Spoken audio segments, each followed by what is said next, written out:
Sa video na 'to pag-usapan naman po natin isa po sa mga procurement documents, no? Ito po ay ang Program of Works.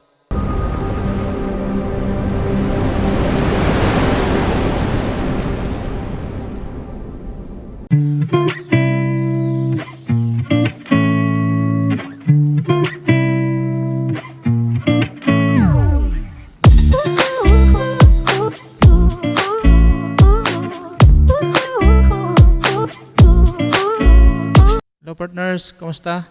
Kapag mag-i-implement na po tayo ng ating development projects, no? O kunyari meron na tayong gagawin na natin yung ating project para sa development. Ito po yung component na 20% component ng ating national tax allotment para po nakalaan po sa ating development project o development fund po natin, no?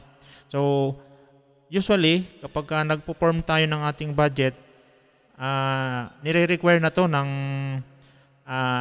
DILG na magkaroon na tayo ng plan or yung tinatawagan natin na Program of Works para malaman na natin kung ano particularly yung project na gusto nating gawin, no? So dito po nakalagay Local Government Development Project, Funding Scheme and Fund Availability. So, yan po, basahin na lang po, no? Position and name, reporting official. So, dito po si barangay captain po or si punong barangay po rito ang nakalagay na pangalan. Then, sa local government unit reporting, ito po ay kung nasa municipality po tayo, municipality or city, kung anong province. Then sa name of project, kung anong name of project. So dito po kung may makikita kayong mga details, ito po ay example lamang po, no? Wala po itong kinalaman kung kanino man pong barangay. Basta ito po ay example lang para may guide lang po natin o mag-guide ko lang po kayo kung paano tumatakbo yung ating Program of Works na document, no? So yan nakalagay. Then dito po sa specific location of the project, so ilalagay lang po kung anong barangay, no? Then mode of implementation by administration. Period of implementation is it during first, second, third or fourth quarter? So depende po sa inyo, no, kung paano nyo po ayusin. Then dito po sa pinaka next part, which is yung sa A, para po sa labor, dapat po naka-specified po dito lahat ng magiging labor, no? Kung ilang manpower, ilang araw, magkano yung rate. So nakalagay po yan dyan. Then, syempre, since alam na natin kung ilang manpower, kung magkanong rate, kung ilang araw aabutin, so alam natin kung magkanong magagastos. So dito sa billboard, usually kasi meron tayong pinopost or meron tayong nilalagay, pinapaskil na billboard once na nag-i-implement tayo ng isang development project, no? So nilalaanan din natin to ng budget. In this case, makikita po natin magbabayad tayo ng isang karpentero na 450 per day, magbabayad tayo ng isang laborer para gumawa po ng isang billboard. So, more or less, mayroong 770 na additional budget para po sa paggawa ng billboard. Then, ang next po dito ay itong, since ang ating project po ay rehabilitation of multipurpose hall, no? So, improvement of covered court, particularly. So dito nakalagay kung anong mga gagawin, na sinong gagawa, kung ilang laborers, ilang carpenters, electrician, laborers, mason, din kung ilang araw aabutin. So itong document na to, kung alam po ni barangay chairman, o barangay captain, kung alam niya po kung paano gumawa nito, pwedeng siya na lang po. Pero usually, pagka mga ganitong usapan, dapat po expert, no? Expert po yung dapat gumawa nito para yung estimation po ng fund, ng budget at saka yung sa mga materials ay maging somehow maging malapit, no? So hindi siya masyadong malayo. Kasi once na i-implement natin at sabihin natin na kulang pala yung materials, kulang yung budget, parang magkakaproblema yung ating project pagka ganon. So dapat po yung magko-compose po nito nung mga estimation na to ay dapat po expert sa pagdating po sa mga prices at saka sa dami ng materials na kailangan. Okay? So dito malalaman po natin kung magkano halaga pinaka total nung ating sa labor pa lang po ito, no? Sa labor. Then sa B, letter B, ito naman bill of materials. Ito na po yung ano tayo ng materials. So meron ulit tayo ritong hindi naman po lahat siguro ng pagkakataon ay merong billboard, no?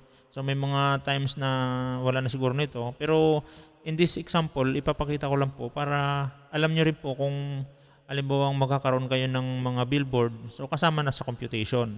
So kung dito ang tiningnan natin ay yung sa manpower, no, sa labor, dito po yung materials na po mismo ng ating billboard, which is yung tarpaulin, coco lumber, kahoy o yung mga pako, no. So meron din pong another 1,500 na additional budget para po sa ating billboard sa materials. Then dito na po lalabas yung another materials na para po sa ating project. So nakalagay po diyan, naka-specified, no. Kung ilang piraso, then kung ano yung mga description ng ating materials, magkano halaga, then pinaka subtotal nung bawat materials, then total cost of rehabilitation of multipurpose hall ng materials. So nakalagay po diyan yung total ng materials. So kung susumahin natin, yung materials po natin ay 237. So ito nga po 'yun, no? Then sa labor 80,000. So ito po 'yan, labor. Then tarpaulin, yun 800. Then sa contingency, usually nilalagyan din po natin ng contingency. Ito po yung additional budget para in case na ang isang project ay kinapos, no? Halimbawa, hindi na po natin masabi dahil mas marami pong nagmamahalan ng mga materials ngayon. So itong contingency fund na to, ito po yung magagamit natin para doon sa mga shortage ng pondo pagka kinulang po tayo.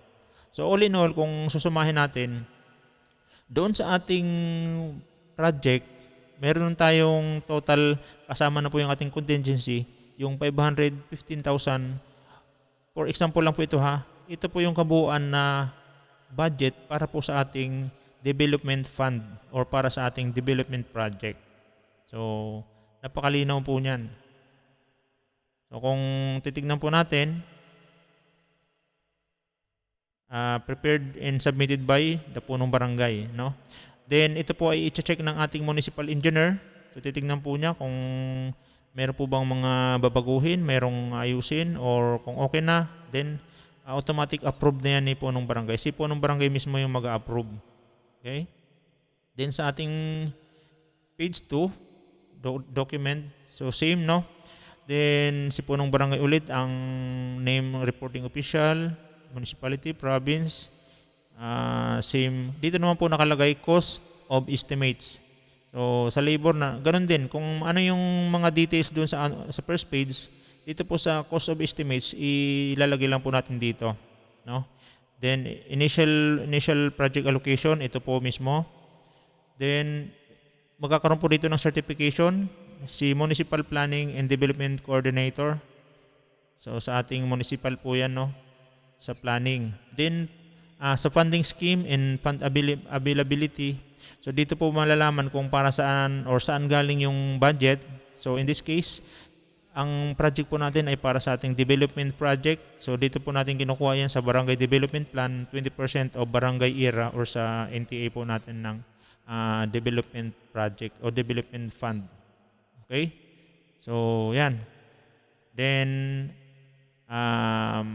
we hereby, ito certification din po, sinicertify ni kung sino po ang ating chairman sa Committee on Appropriation, then ang ating barangay treasurer at ang ating punong barangay. So sila po yung magsi-certified na funding scheme and fund availability is okay na siya. Okay? So yan po ang isa sa mga document na kailangan natin once na mag-implement na tayo ng ating development project para sa ating development fund. Okay? So partners, nag-request ng document na to para po sa iyo ang video na to. So partner, maraming salamat po and God bless.